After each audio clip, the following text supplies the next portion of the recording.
Ladies and gentlemen, welcome back to the Indie Zone. My name is Kathy. I would like to call your attention to a narrative relative to a telephone recording of a witness that the ISP conducted fairly soon after the crimes at 1122 King Road. This is entitled Phone Interview, Idaho State Police. The reported date is November 18th, 2022, and it was prepared by Detective Brady Walker. The summary narrative indicates that on November 18th, 2022, at approximately 18:06 hours, Idaho State Police Detective Brady Walker, interviewed, name redacted, by phone at, and the information is redacted. If we go down to the third page of this 4-page narrative, under the narrative section, it states here, paragraph 1, on November 18th, 2022, at approximately 18:06 hours, Idaho State Police Detective Brady Walker, interviewed blank by phone at blank. ISP Trooper Kristen Noah was present during the phone call. The phone call was recorded. This report details the phone interview with blank. This report also contains summaries from interviews with 2 other individuals whose names are redacted here, who were with blank on the night of November 12th, 2022. Those summaries are also documented in Supplement 52. If I could interject here, ladies and gentlemen, the last 2 paragraphs of this narrative provides these summaries. Because these summaries are documented at Supplement 52, we're not going to address those in this presentation. Paragraph 2.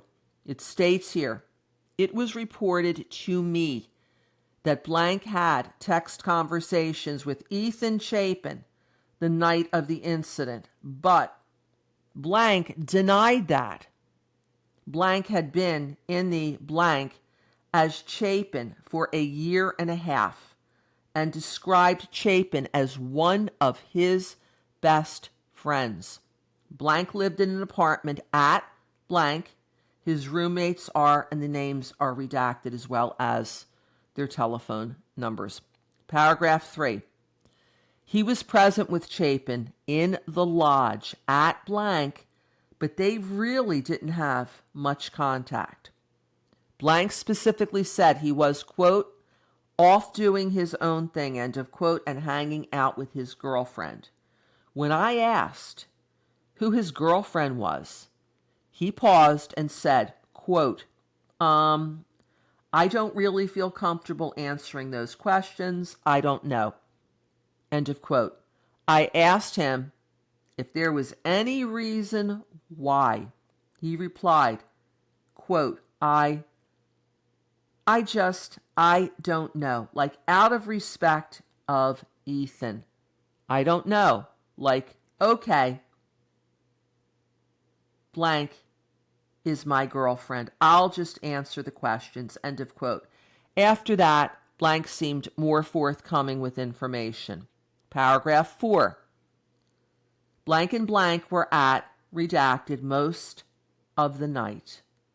Redacted went to bed early, and then he went to the blank apartments. He went there with, names redacted, who were a couple of his fraternity brothers, around 1:30 on the morning of November 13th, 2022. They went to the upper right apartment. Blank believed it was number blank, and it was commonly called blank by everyone. There was a male resident there named blank, unknown last, along with, names redacted, and a couple of unidentified females.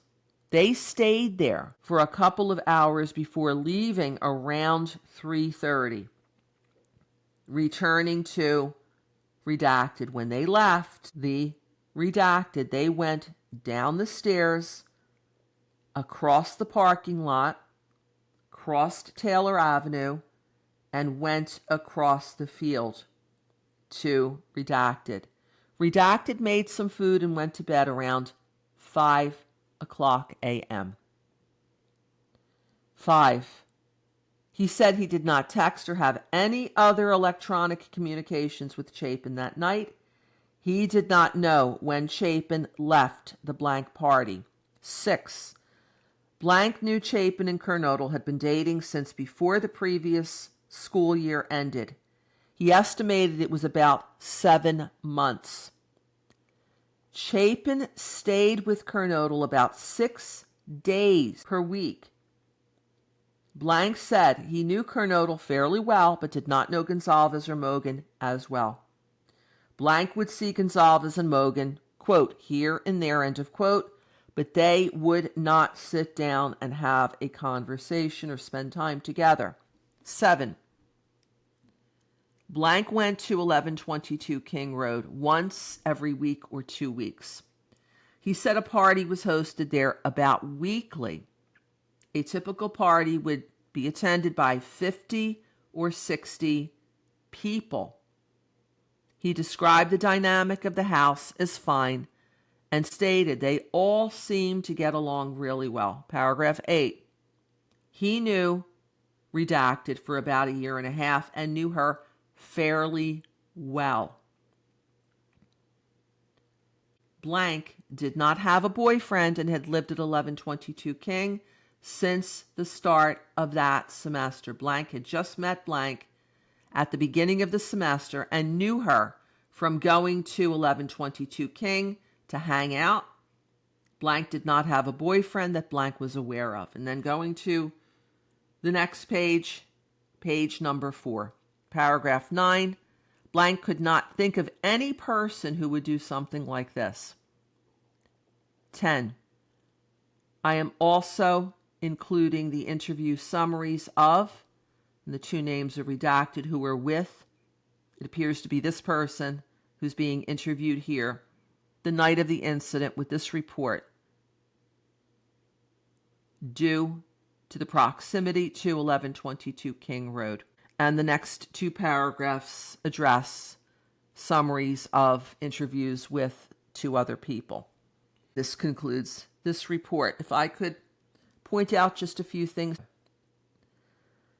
In paragraph 3, it appears as though at first this witness may have been reluctant to be forthcoming with information, because he's saying here, after that, Blank seemed more forthcoming with information, and in my opinion, I don't know why identifying the name of his girlfriend would have disrespected Ethan, because he's saying here he doesn't appear to want to give her name, like out of respect for Ethan. He describes Ethan, one of his close friends. So it would appear that he would know if he's being truthful. Was staying at 1122 King Road 6 out of 7 days per week. So, in other words, in my opinion, he's saying Ethan was at the King Road residence the majority of the time. And therefore, anyone who was surveying that property for any period of time, it would appear that that individual or individuals would note a young man, 6'4", as Ethan is described here in this narrative, going in and out of the house, possibly parking his car in the parking lot as it was parked. His red Jeep was parked in front of 1122 King Road at the time that law enforcement arrived at approximately noon on November 13th, 2022. And I'd also like to point out, it appears he may be talking about the apartment complex known as the Whites, which is located on Taylor.